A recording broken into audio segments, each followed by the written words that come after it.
Hey, welcome to episode 377 with Gary Smith, who drives home a point that knowledge of electricity is the single most important requirement in repairing today's high-tech vehicles. Here's a taste. If you're a shop owner, what you need to do is calculate lost labor time, comebacks, and incorrect diagnostics and how they affect your service advisor in a relationship with that customer on the service desk.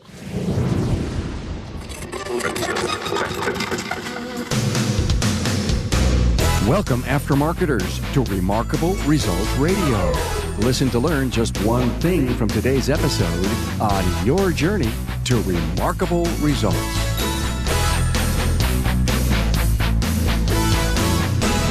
Hi, Carm Capriato here, and in just a few minutes, you'll get to know Gary Smith from Automaster Training as we sat down at the ASAPA Super Saturday Training Conference. Federal Moguls Garage Gurus supports Remarkable Results Radio. Now, if you can't make it to a hands-on training session, Garage Gurus Online provides you with 24/7 access to the high-quality training you need to succeed, online, on-site, and on demand. Find out more at fmgaragegurus.com.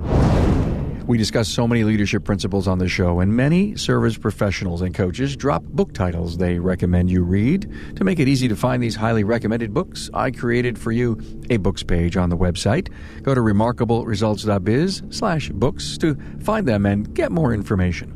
You can even click to order. Hey, when you get done reading your next one, let me know your thoughts. Keep an eye out for my special Facebook Live shows. I call them Carmcasts. I'm discussing the industry, requirements for success, behind the scenes with the shows, what events I'm going to be at, upcoming interviews, and industry news, among other stuff. Look for these special Carmcasts coming to a desktop or smart device near you. Yeah, I met Gary Smith for the first time at ATE in Seattle in spring 2018. He gave a keynote that resonated with the audience about electricity. He's been fascinated with it his whole life and believes that the more you know of electricity's core fundamentals, the better diagnostician you'll be. He says many technicians have never been to a basic electric class. Therefore, the question, how will you survive in today's repair environment and keep pace with the diagnostic challenges you face every day?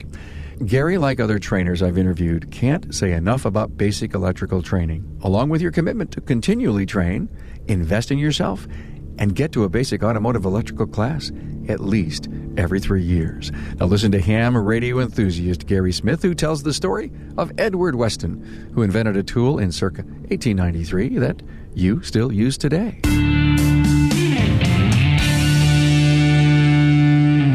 Hey, a warm welcome to Gary Smith. I'm with him here at Super Saturday in Warminster, Pennsylvania at Super Saturday. Glad to see you, Gary.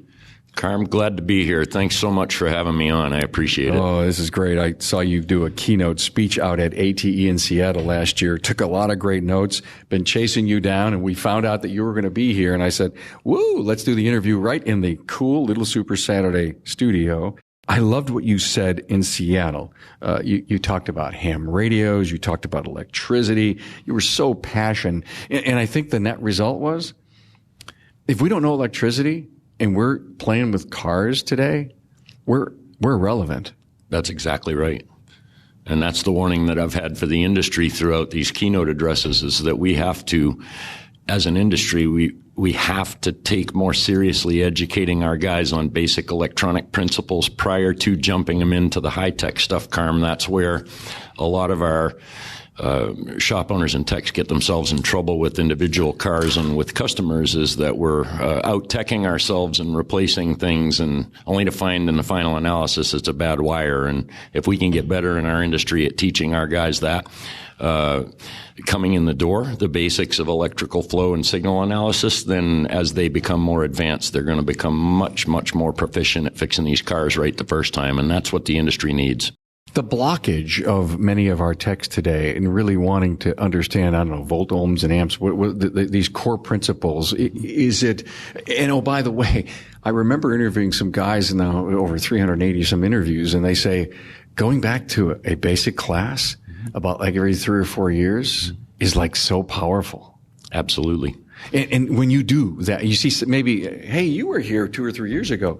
What do they come up and say to you? And tell me about what you see in the eyes and in the smiles, the references from your text. Well, that's a great question, and it's interesting. I get a mix. I'll see technicians a year or two down the road from one of our classes, our diagnostic classes, and they'll come up to me and they'll say, my goodness, I was sitting in your class at first thinking I was going to be bored because you were going over basic electronic principles. But what I always try to do is I try to equate the basic electronic principles into a modern-day advanced diagnostic scenario where a good ATech of maybe 20 or 30 years is stuck on a car.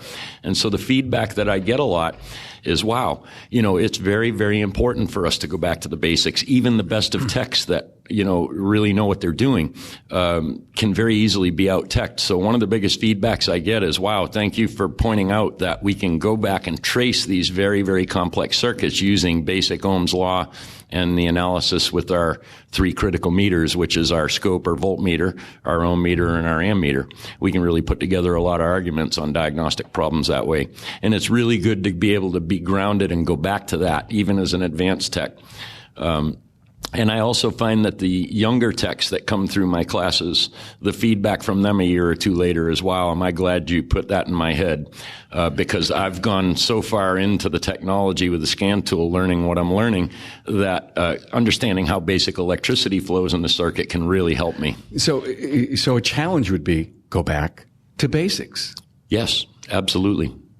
Absolutely. As a matter of fact, the latest class I've written is called Basic Electronics and Electricity for the Advanced Diagnostic Technician. Oh. And that's an interesting thing to name a class like that, because if you put basic on anything, the advanced techs, they don't even look at it. The draw is, I'm advanced. I'm curious. What does he mean by basic and advanced? It's almost like 2 words that shouldn't appear in any training. It's almost like an oxymoron, isn't it? And the thing is that it's kind of interesting, because when you get the guys into that class, I find that they get more engaged on the basic electronic principles than they do on applying it to advanced diagnostic scenarios.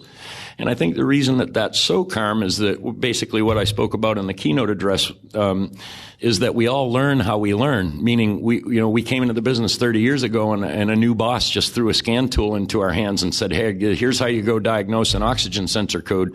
And so a lot of us were jumped into that well prior to understanding how electricity flows from positive to negative, or negative to positive, more accurately, in a battery, and how the circuit actually works. So right off the bat, a lot of us came into this industry with a huge deficit of knowledge of the basics of how electricity flows through the computer control system. And then, of course, over time, we realized that we can get lost pretty easily on some of those tougher issues.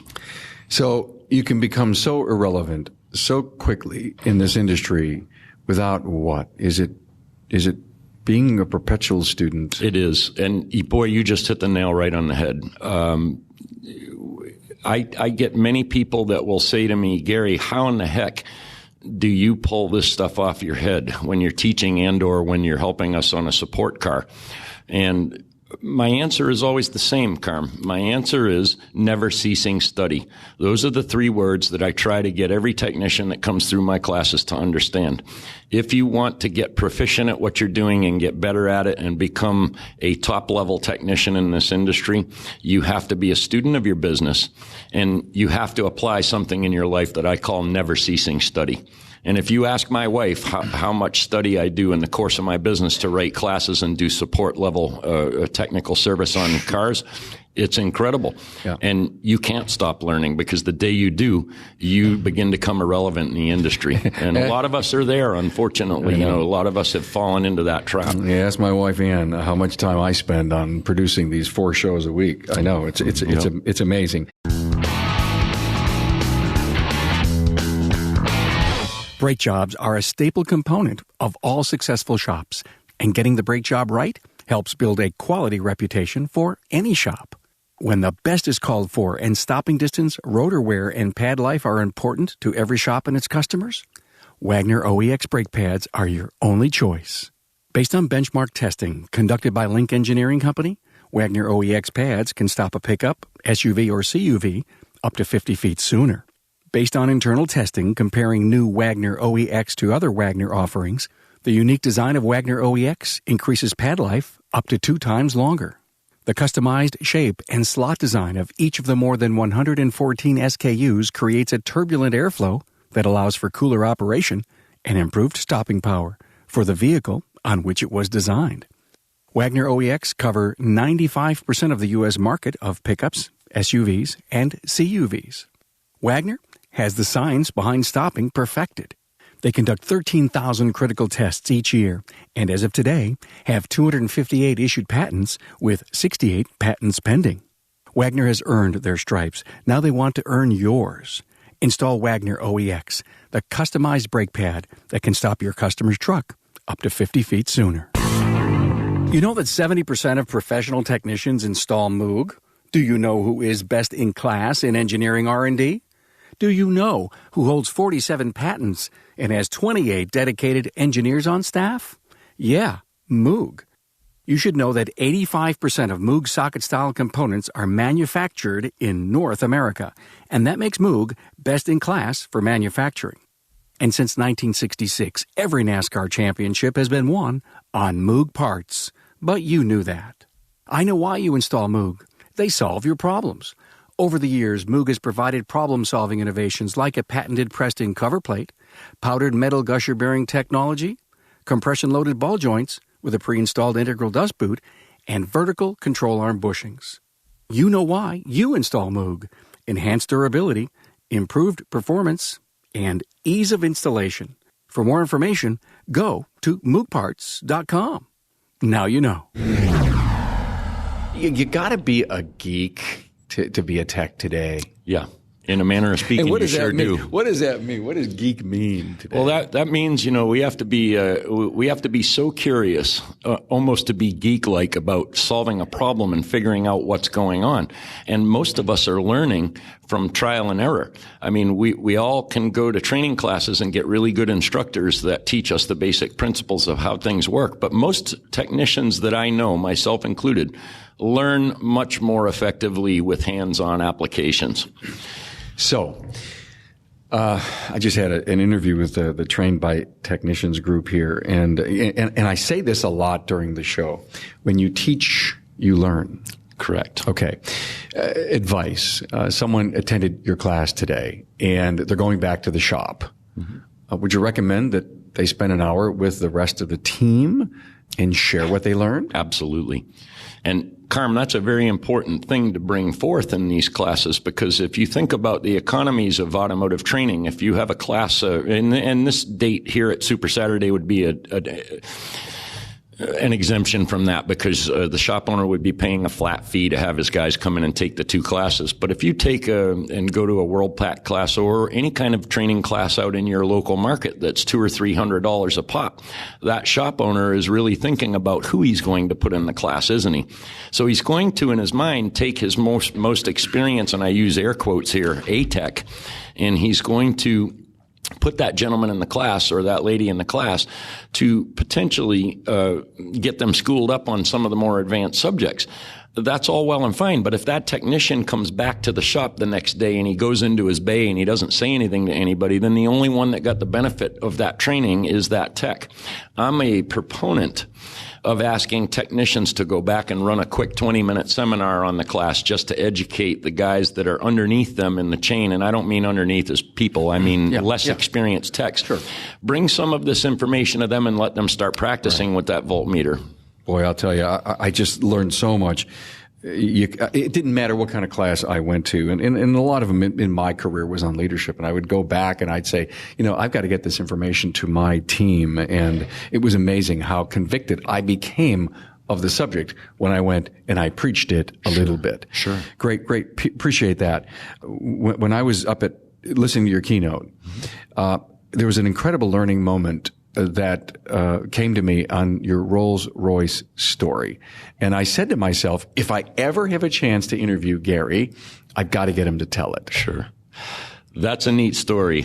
We had a vehicle, my support business, I got a call one day from a shop in southern Florida, and they were having a tremendous problem with a Rolls-Royce, a relatively new one, that was having serious warranty problems, to the point where it wasn't able to be solved. And the car is now 2.5, 3 years old, and it's been running around with this intermittent misfire. And we brought the vehicle into the shop. And we had no service information on the car whatsoever. Those people that work on exotics and BMWs and Mercedes, and more in the BMW end, find that the factory service information can be lacking or confusing. Let's put it that way. In this case, it was lacking.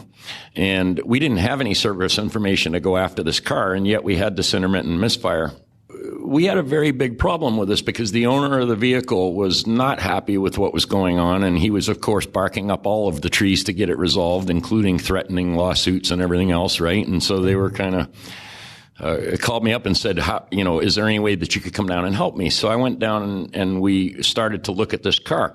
Well, with the lack of service information, if you have a V12 two-bank Rolls-Royce engine, which is really a BMW V12 engine, and you have no service information on it, and it has 2 computers and 1 million sensors and all kinds of stuff going on, where does a technician start? And this is where they were getting in trouble with the vehicle, is that there was no real set pattern or way for them to go about fixing it. So the way that I chose to do it was I brought my lab scope, which is my favorite tool. You have to learn to use a lab scope, and this Rolls-Royce example is a good reason why.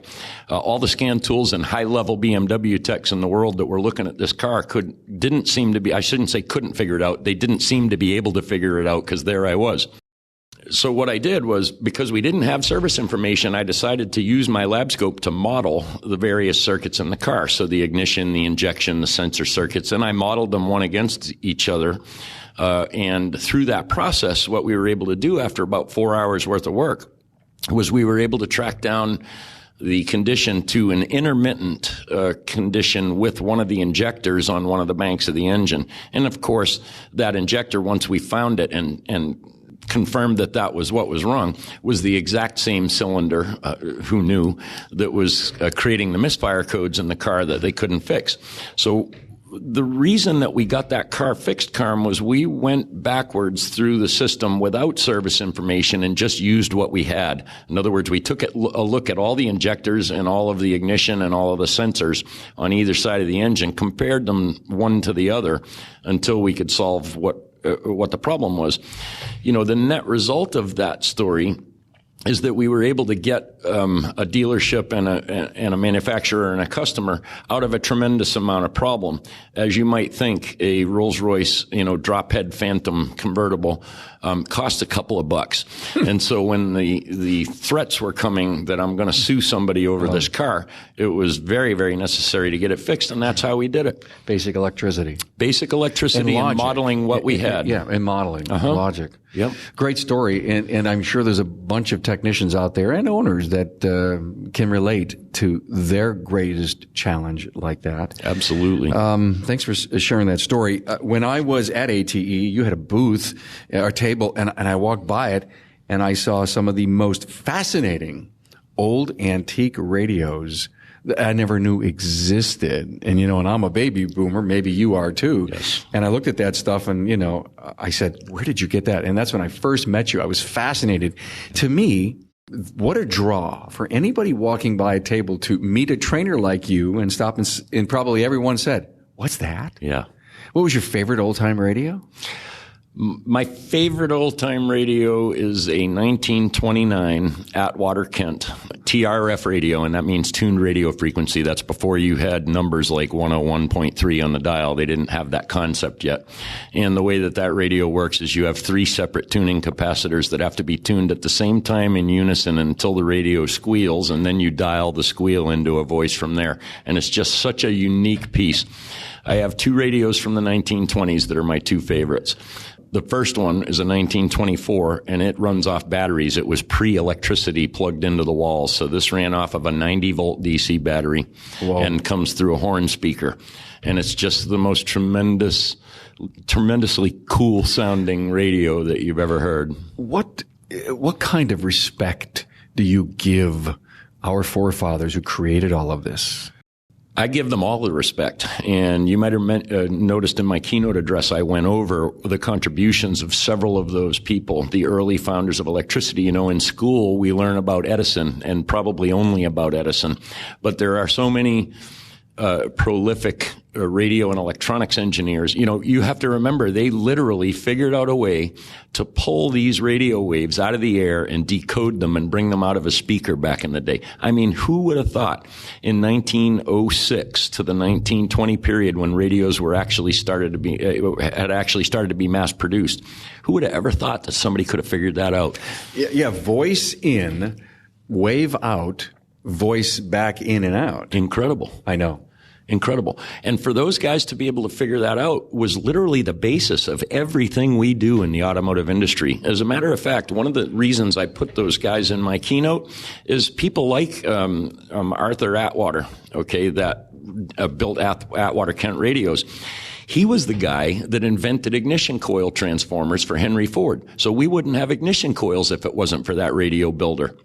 There's several people in the radio building industry that contributed greatly to the automotive industry. Edward Weston was one.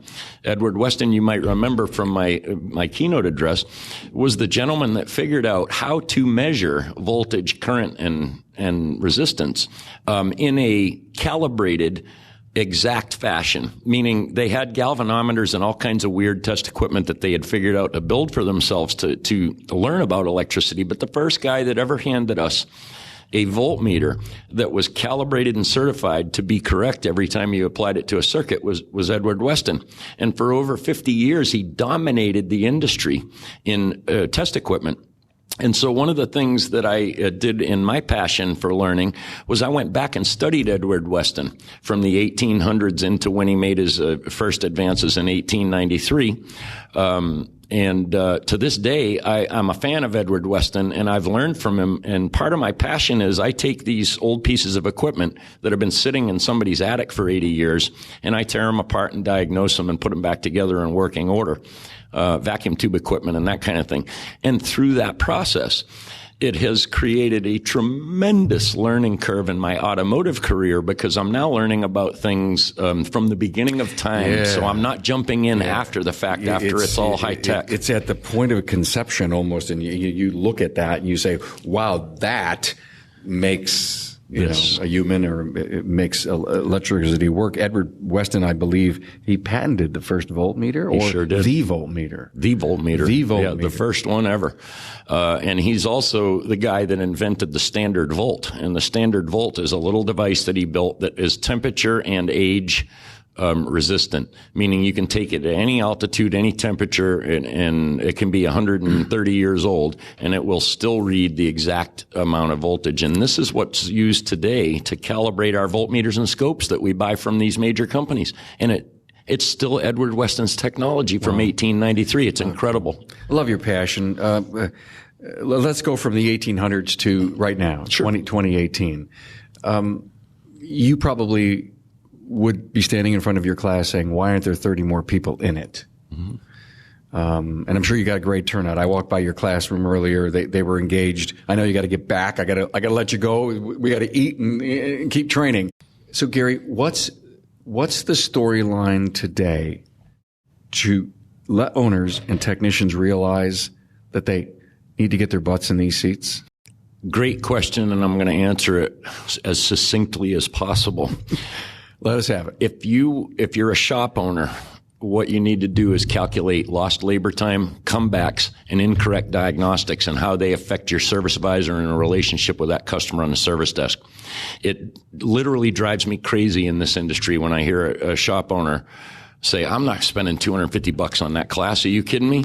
And I think to myself, that's less than 2 hours of labor in your shop. And you're complaining because your guys are sometimes inaccurate and maybe throwing parts at a car to guess at what's wrong with it to get it out of the shop. And if we can't equate the labor time and hours and parts and relationship with the customer that is lost as a result of not having that training, that $250 for that class becomes a very, very affordable thing to do. It's just that you have to look at it not as an expense, but how is that going to help me reduce my expenses, increase my customer satisfaction, and more importantly, my flat rate productivity in the shop. Yeah, we tolerate the comebacks. We tolerate those gaps in efficiency, proficiencies, and we don't necessarily think that training can help. solve them problems. And it's almost baked in, isn't it? In other words, the acceptance of having a guy replace an oxygen sensor because the car has an oxygen sensor code only to come back to the desk and say, oh, sorry, boss, that didn't fix it. That's almost baked in, and that's a shame. It is. It is. When I heard you say that, I shuddered. Yeah. And then I realized that you're right. It's almost accepted. It is accepted. And the thing that really bothers me about it, and the reason that I have such passion for training and learning, is because the only way we're going to overcome that in our industry and get our proper reputation back is to take training and learning more seriously than we do. And quite frankly, I really get upset when I see, if I think about what this problem means to the general driving public in billions of dollars a year in misdiagnosis and throwing parts at the car that didn't fix it. Geez, that training class at $250 is not a lot of money, is it? No, it's not. Hey, I'm so glad that we hooked up. Ever since I saw you at ATE and a couple of emails back and forth and stuff, I really enjoyed this. So much to learn about electricity. You just got to stay at it. Don't ignore it. Keep doing the basics, right? Yeah, absolutely. And if I had one piece of advice, and this is just a selfish piece of advice for guys, one of the things that blew my learning open beyond anything that's ever done so before is becoming a ham radio operator. That's something that just absolutely blew my electronics world open. And once I started to learn about ham radio and how radio frequencies and audio frequencies travel through circuits, all of the things that I used to look at on lab scopes on an automotive platform now started to make sense. So if I had one little piece of advice, pick up a fun hobby. Mine is ham radio because I learn. And it's a fun thing that's outside of the automotive industry, and yet it brings me more and more experience and confidence on working on cars every day because now I can understand things far better than what I've received over the years just in straight automotive 12-volt training. I'm glad you brought that up. It was on my notes. Ham radio. I love it. Thank you so much, Gary Smith. Thank you, Carm. I appreciate your time. Thanks for having me. Thank you, Gary Smith, for your passion for the industry and the Rolls-Royce story, and also for the reminder that you must be curious if you want to solve diagnostic challenges today. I welcomed the reminder to technicians that after a training class, they must go back to educate the rest of the team because when you teach, you learn. Find Gary's bio and this interview's talking points at remarkableresults.biz/E377, and we'll talk soon. Thanks for being on board to listen and learn from the premier automotive aftermarket podcast. Until next time.